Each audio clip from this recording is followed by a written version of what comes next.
You knock the door, the homeowner opens, you start your pitch, and they cut you off with, yeah, I just handle that stuff myself. I grabbed some spray from Home Depot. Most pest reps don't know what to do with that. They're not saying they don't have pests.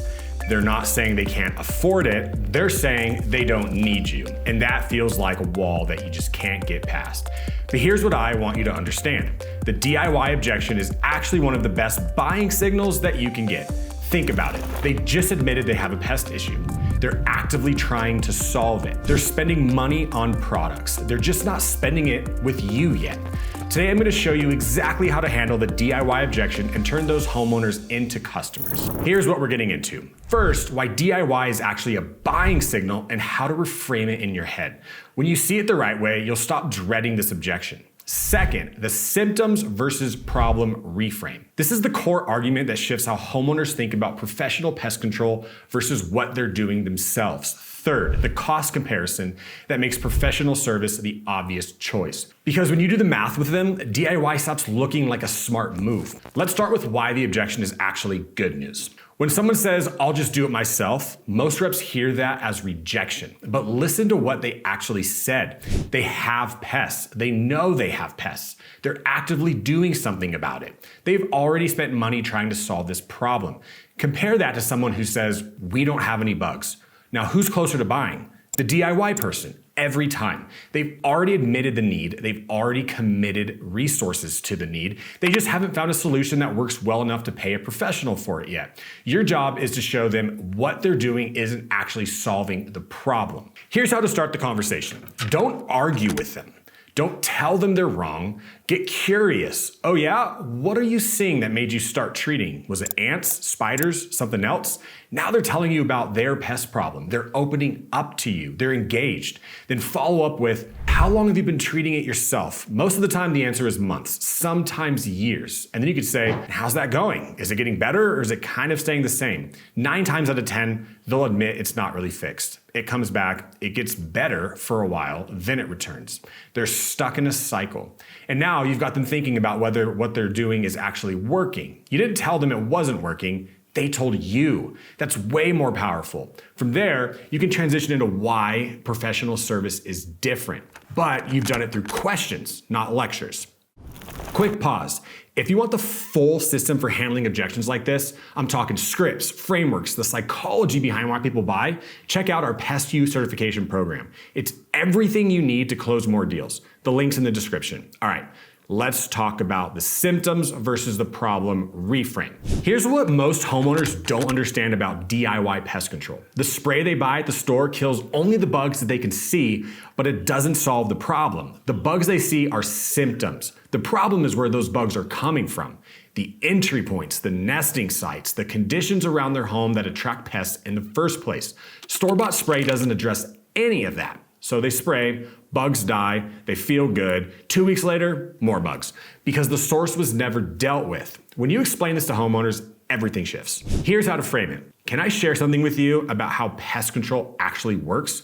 Most people will say yes. The products you get at the store, they're designed to kill bugs on contact. And they do. You spray a roach and it dies. You spray some ants and they also die. But here's the thing, those bugs are coming from somewhere. There's a nest, there's an entry point, there's something around your property that's attracting them. The spray doesn't touch any of that. So you're killing the ones that you see, but more keep coming because the source is still there. Now you pause, let that sink in. Then, what we do is different. We're not just killing bugs, we're identifying where they're coming from. We're sealing up entry points, treating the source, and creating a barrier so new ones can't get in. That's why our customers stop seeing bugs. We're solving the problem, not just treating symptoms. That's a powerful reframe. You're not bashing what they're doing, you're explaining why it's limited, and you're positioning professional service as the actual solution. Here's another angle that works. You know how sometimes DIY products actually make things worse? Like with ants, if you spray a colony, a lot of times it just scatters them. Now, instead of one colony in one spot, you've got multiple colonies in different areas of your house. That's actually a really common thing that we see. Now you've introduced doubt. Maybe what they're doing isn't just ineffective, maybe it's making things worse. That's a strong motivator to try something different. A lot of homeowners think DIY is cheaper. That's why they do it. But when you actually run the numbers with them, it usually isn't. They're buying spray every few weeks, they're buying traps, they're buying different products, trying to find something that works, and they've been doing this for months, sometimes years. Add it all up, and they've spent way more than a year professional service would cost. And they still have pests. When you show them this math, the DIY approach stops looking smart. It starts looking like a waste of money. Here's how to do this in conversation. Let me ask you something. How much do you think you spend on pest products in a year? Between the sprays, the traps, everything. Let them answer. Most people lowball at first. Let's say 20, 30 bucks a month. That's somewhere around $300 a year or more. And you said the problem's still there, right? They'll usually agree. Our quarterly service runs about $8 a visit. That's $320 a year, roughly the same as what you're spending right now. But here's the difference. With us, the problem actually gets solved. You're not buying more stuff every month. You're not dealing with bugs coming back. And you've got a guarantee. If anything pops up between treatments, we come back at no charge. Same money, better result. Guarantee included. Now, DIY doesn't look cheaper. It looks like a bad deal. You can also bring in the time angle. And honestly, what's your time worth? Every time you're at the store buying products, every time you're spraying baseboards, every time you're researching what's working, that's hours of your life. Most of our customers tell me one of the best parts is just not having to think about it anymore. We handle it, so you don't have to. Time is money. And for busy homeowners, the convenience factor is real. Don't forget to mention it. Look, the DIY objection isn't a dead end. It's an opening. They've got pests. They're trying to solve it. They just need someone to show them a better way. If you want the full training on objection handling, closing frameworks, and the complete pest control sales system, you got to check out Pest University. Links in the description. It's everything you need to level up your pest game. Okay, let's bring it together. DIY is a buying signal, not a rejection. First, recognize what they're telling you. They have pests. They're already trying to solve it. They're spending money. That's way better than someone who says they don't have bugs. So get curious, ask questions, let them tell you it's not working. Second, use the symptoms versus problem reframe.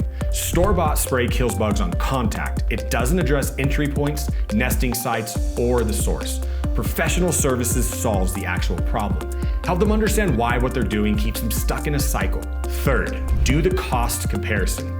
Add up what they're spending on DIY products, compare it to professional service. When the price is similar, but the results are completely different, the choice becomes obvious.